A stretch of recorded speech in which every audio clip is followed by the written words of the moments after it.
The final moments of Legacy of Kain Defiance doesn't just conclude a game, they complete a myth. They don't offer a happy ending, but rather a profound, gut-wrenching, and utterly perfect one. This is why I find myself not just remembering, but actively using, replaying, reanalyzing, and referencing this particular ending time and time again. From the first beat, it's a symphony of tragic beauty. The air is thick with the dust of shattered prophecy, the weight of 1,000 years of struggle converging on a single impossible choice. Raziel, our tortured vengeful wraith, stands at the precipice of his ultimate horrifying destiny. He has hunted Kain, his creator, for so long, fueled by a righteous firstborn of betrayal. Yet, in the chronoplast, the true nature of his purpose is laid bare. He is not the destroyer of Kain, but the instrument of his salvation, the very catalyst for Nosgoth's last desperate hope. What I adore most is the absolute, devastating clarity of Raziel's sacrifice. His final, guttural scream at his being agonizingly torn apart, merged with the soul reaver. It's a sound that echoes in the soul. It's not a heroic charge, it's an agonizing surrender to a fate he always denied, but can never escape. He becomes the legendary sword, the weapon that has tormented him, the very essence of Kain's power, purified and ready to heal.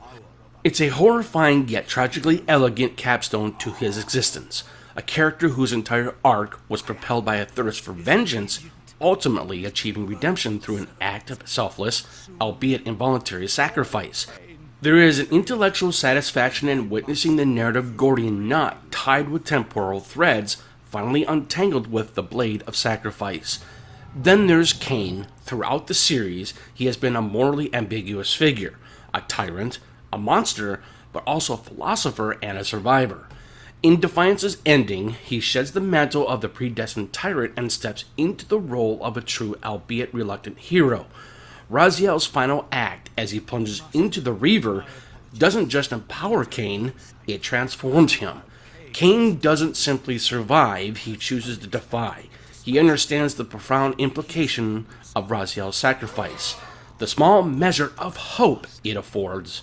The weight of Nosgoth's fate, now resting solely on his shoulders, is palpable in his final solitary gaze out over the ravaged landscape.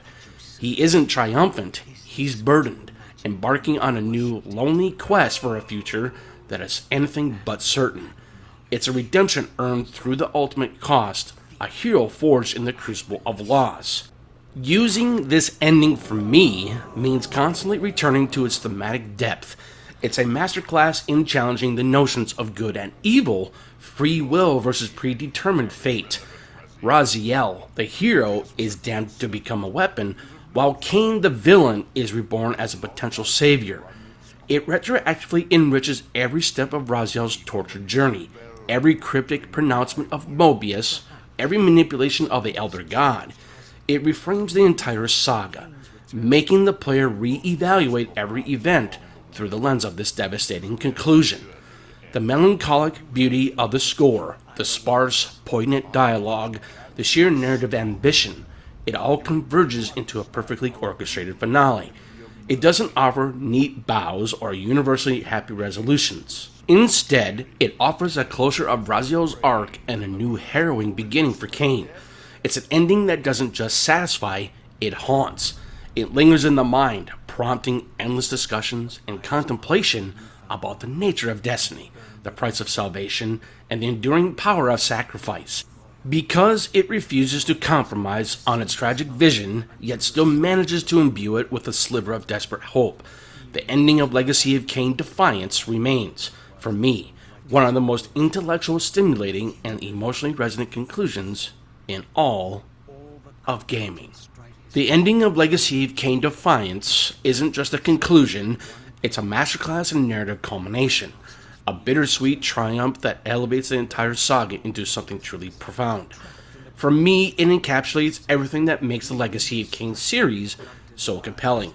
Its operatic tragedy, its philosophical depth, and its unflinching commitment to its characters' intertwined destinies. Raziel's entire existence, from his resurrection, has been a request for answers, for purpose, and ultimately for an end to his torment. His final act, willingly merging with the Soul Reaver, empowering Kain, is the ultimate sacrifice, but also his ultimate liberation. He fulfills his role as the sign of balance, not by striking down Kain, but by becoming an integral part of Kain's path to redemption. It's tragic, yes, but it's also deeply satisfying. His final monologue. Yes, this is how... No! Raziel! The Soul Reaver, pure of all corruption. This is what it is for. This is what I am for. The two become one. Both Soul Reavers together. And the Scion of Balance is healed. And I am not your enemy, not your destroyer. I am, as before, your right hand, your sword. Is a haunting benediction, a release of his burden into the hands of the one he was always destined to serve. His journey, fraught with suffering and paradox, finally finds peace in self-annihilation for a greater purpose.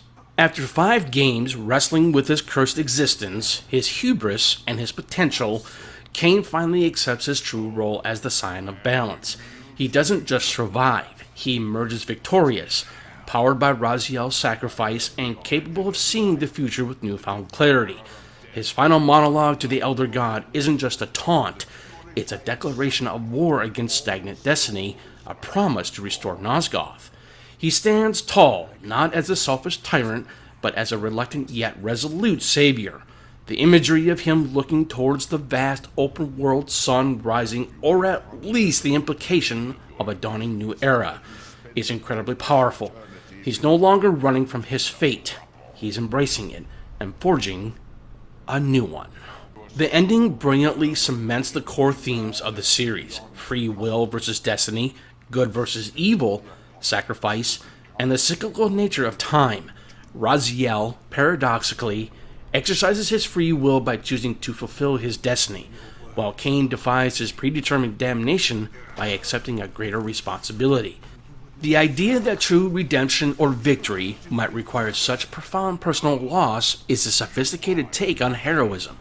It's not a happily ever after for everyone, but it is a vital step towards healing a broken world. The bitter is Raziel's loss. The sweet is the hope Kain now embodies.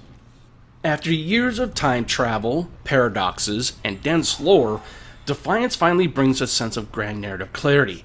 All the threads, all the characters' journeys, converge into one defining event. The Elder God, the manipulated puppet master, is finally defied and weakened. The pillars corrupted for so long have a chance at restoration. It answers the fundamental questions posed by the series. What is Kain's ultimate purpose? What is Raziel's? The answers are intertwined, elegant, and devastatingly beautiful. While Raziel's story finds its tragic conclusion, Kain's journey, and by extension Nosgoth's future, is left tantalizingly open. This isn't a frustrating cliffhanger, it's an earned one. We have seen the protagonist fully embrace his role, and now we trust him to carry the fight forward. It leaves the player with a sense of profound satisfaction, knowing the main character's arcs are complete, but also with a sense of hopeful anticipation for what Kain might do next. In essence, the ending of Legacy of Kain Defiance resonates so deeply because it refuses to compromise.